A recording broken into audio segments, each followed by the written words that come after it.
Saudara, serangan tentara Israel mengakibatkan seorang warga Gaza tewas dan melukai setidaknya 10 orang lainnya pada hari Minggu setelah serangan baru di Gaza City.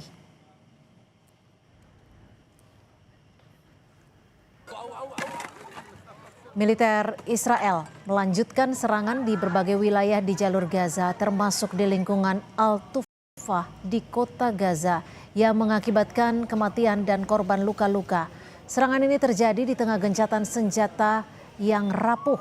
Akibatnya satu warga Gaza tewas dan puluhan lainnya terluka.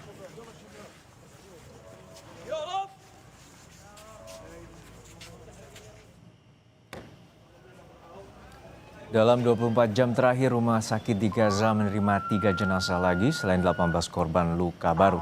Menurut otoritas kesehatan Gaza, sejak perjanjian gencatan senjata mulai berlaku pada 11 Oktober 2025, serangan Israel masih terus terjadi dan telah menewaskan 484 orang, melukai 1.321 lainnya. Korban tewas di Gaza yang dilanda perang telah meningkat menjadi 71.000 lebih jiwa sejak konflik antara Hamas dan Israel yang meletus pada 7 Oktober 2023 silam dengan jumlah korban luka mencapai 171.000 orang.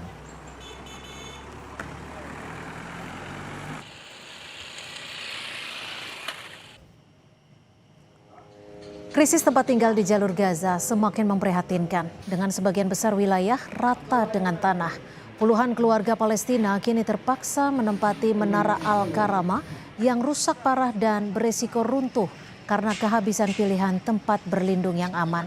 Meskipun tim pertahanan sipil berulang kali memperingatkan agar tidak menempati gedung-gedung ini karena risiko runtuh, warga mengaku tidak punya pilihan, tenda pengungsian sering dilanda banjir.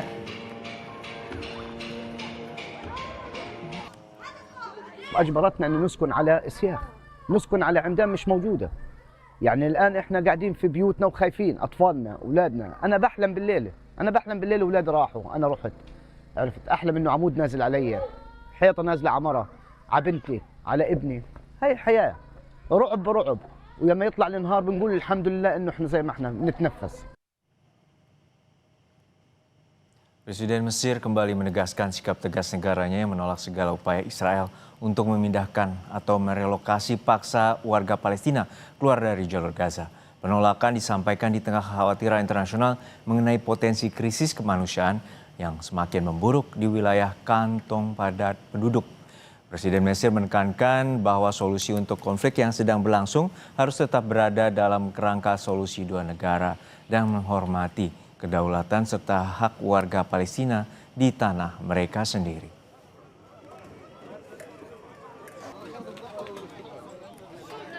كما أؤكد وجوب التوقف عن الممارسات الممنهجة ضد الشعب الفلسطيني في أرضه المحتلة ورفض أي محاولات أو مساع لتهجيره من وطنه، وأحذر من أن خروج ما يقارب 2.5 مليون فلسطيني من قطاع غزة وما يعنيه ذلك من تصفية للقضية الفلسطينية سيقود إلى نزوح مئات الآلاف نحو أوروبا والدول الغربية.